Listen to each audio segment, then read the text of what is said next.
No matter how many times you've been to Tagaytay, there's always a reason to go back. We've previously made a video about Tagaytay, but this video is all about the newer places to visit in this tourist favorite.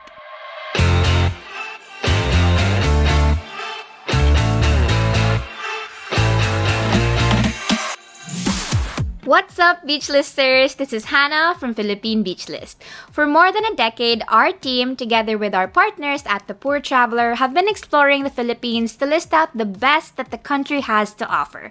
Breathtaking sights, brag-worthy bites, and of course, beautiful beaches. But before we begin, please subscribe to this channel, hit the bell icon beside it, and select all so you won't miss any of our informative travel videos.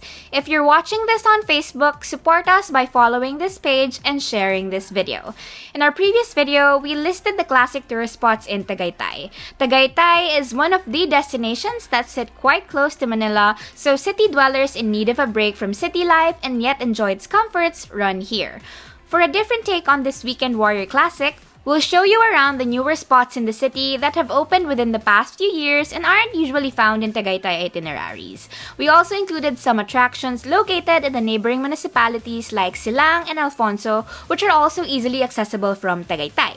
But wait, this video is in English, so if you want to watch a Tagalog version of this, head over to the Poor Traveler's YouTube channel. We're also just letting you guys know that some of these photos and videos are from our past travels, some of which were during the COVID-19 pandemic. Once we revisit these destinations, follow-up videos will be in the works. Now let's get on with the video. Kawa hot baths first became popular in Antique, but they've already made their debut in Tagaytay. Here in VeryOl's Mountain View Garden Resort, why stop eating at bulalo when you could also be bulalo in a huge kawa?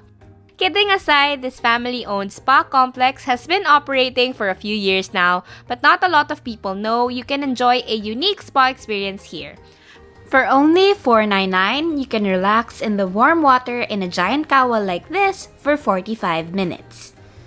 Adding to the experience is the beautiful view that's very relaxing as well. You can also add herbs, milk, and more to your kawa bath. And if you want to stay overnight, they also have veranda rooms you can book. However, note that advance reservation is required here because the number of kawas are limited.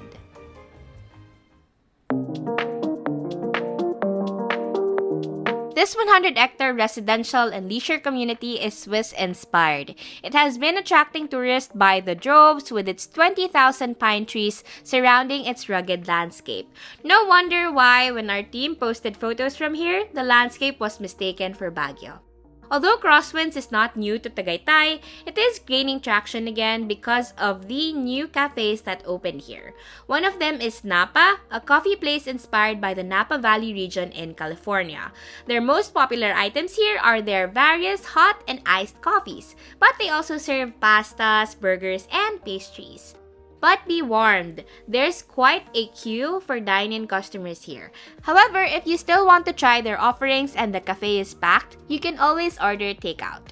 Another popular cafe here is the Ruined Project, supposedly the 50th store of its sister cafe, the Coffee Project. However, the cafe was dropped during the pandemic. Eventually, they opened it up with its current moniker and with its quote-unquote ruined, raw, and open-air aesthetic. Aside from the drinks, they also offer different kinds of pastries and cakes.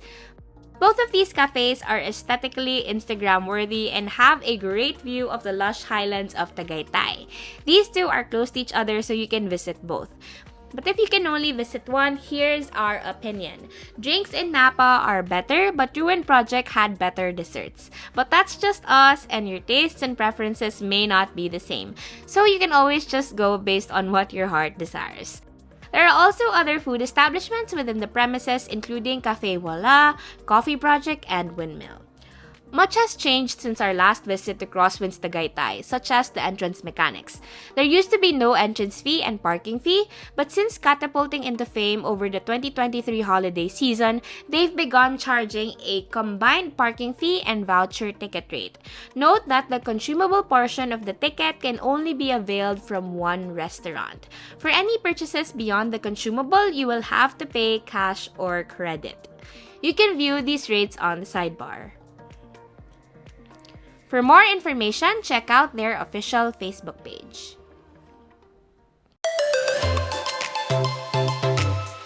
Tagaytay is special on its own, but its best asset is the view you can get from here. It offers a stunning view of the Taal Lake and Taal Volcano in the middle of it. Many hotels and restaurants here boast a great view, including established names like Bag of Beans Charito and Balay Dako. There are also relatively newer additions to the already long list of restaurants in Tagaytay. Among the crowd favorites is Bulalo Capital. Bulalo Capital itself is not new to the Tagaytay scene. Their main branch, which is a resto bar and family KTV place, has been here for a while. However, their second branch is drawing more attention right now as it offers a stunning view. And they've also installed photo spots like this, and this, and this, and this. Aside from the traditional bulalo, they also serve different variants like kimchi bulalo, dragon bulalo, and sizzling bulalo. We also went to Cabana's Dine and Bar. The place has a nice ambience, especially because they have an open air area. And if you're craving some gyupsal, go to Mr. Kimchi where you'll be welcomed by this view. Here, the view alone would be enough to satisfy you.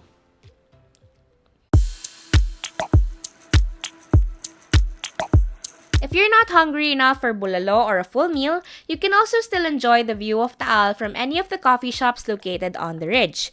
You can check under the radar cafes like Kuma Cacao Cafe. If you want a more familiar coffee shop, the Starbucks branches that opened recently also have a great view like the one in Tagaytay Downhill, Calamba Road, Domicilio Design Hotel, and the branch that draws a mob, Starbucks Hiraya. Even the Twin Lakes branch in Laurel has a wonderful view. If you prefer milk to coffee, Sip and Brew by Miara Cafe is getting a lot of attention too. It is located along Tagaytay Nasugbu Road, set in a rooftop space tucked in Miara Events Place Complex. Don't be confused because there's also a Sip and Brew Milk Tea Tagaytay along Mahogany Avenue in Barangay Maharlika West, but that's a different branch. Here, you can try different concoctions that are very nostalgic like chocolate milk tea and white rabbit milk tea. They also have the usual milk tea favorites like winter melon, salted caramel, and cheesecake drinks. If you're looking for snacks, you can order their nachos or chicken wings.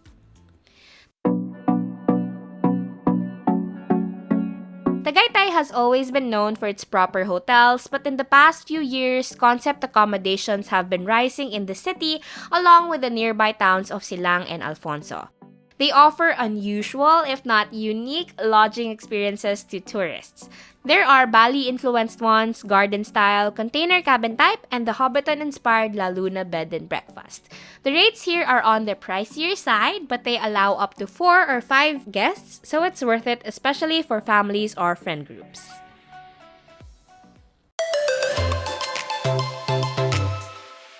Located in Alfonso is this whimsical attraction, the Gingerbread House. It occupies a vast area and has different themed sections, but the centerpiece is this giant house plucked straight from a storybook or fairy tale.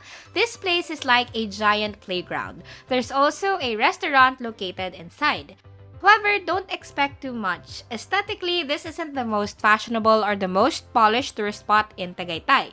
We'd say it's more for kids. You can also find food stalls and photo spots inside. Strawberries are always associated with Baguio, but there's also a strawberry farm here in Tagaytay.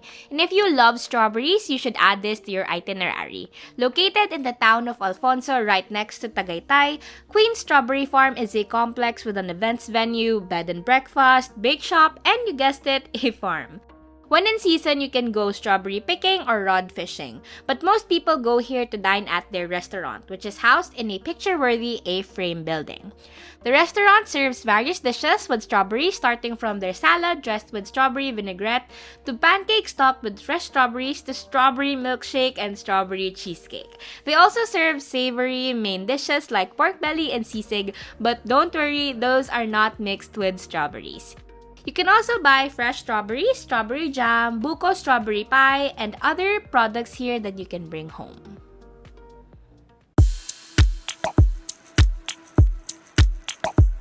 Tanawin sa Gulod is a fairly new restaurant in Alfonso, but this place is more than just a restaurant.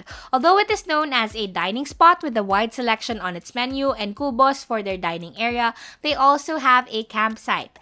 Tanawin sa Gulod has a very wide space where you can pitch a tent and stay overnight under the stars. And because it is situated on the ridge, it is overlooking the lake and volcano. Here are their rates. If you don't have your own tent, you can rent one for 800 pesos per tent, but they have limited units available, so you need to reserve it in advance. If you don't want to eat at the restaurant or camp here, you can still enjoy the view by paying the 100 peso entrance fee. But if you're dining at the restaurant, you don't need to pay the entrance fee.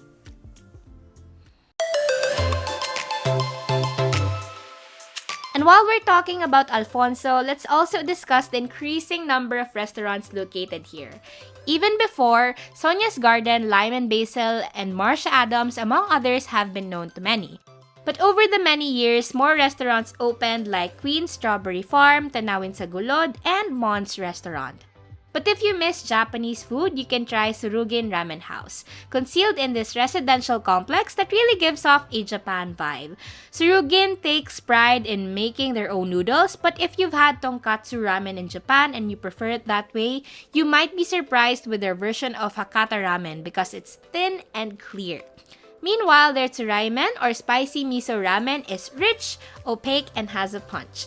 They also serve katsudon, katsu curry rice, and gyoza.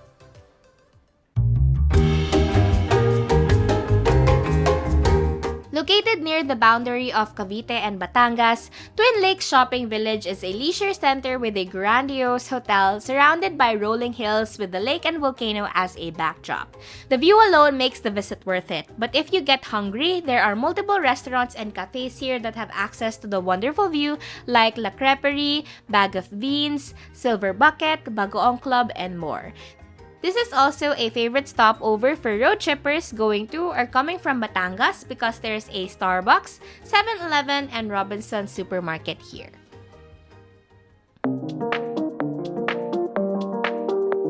Aside from Alfonso, another nearby town of Tagaytay with delicious food options is Silang.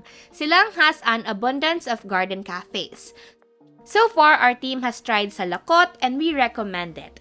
Opened in 2021, this restaurant draws tourists with their picturesque salakot-like huts, but it's their dishes that bring people back.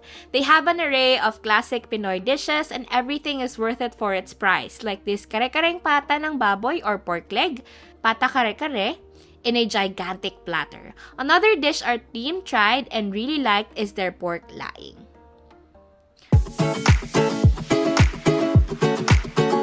Not too far from Salakot is Acienda Designer Outlet.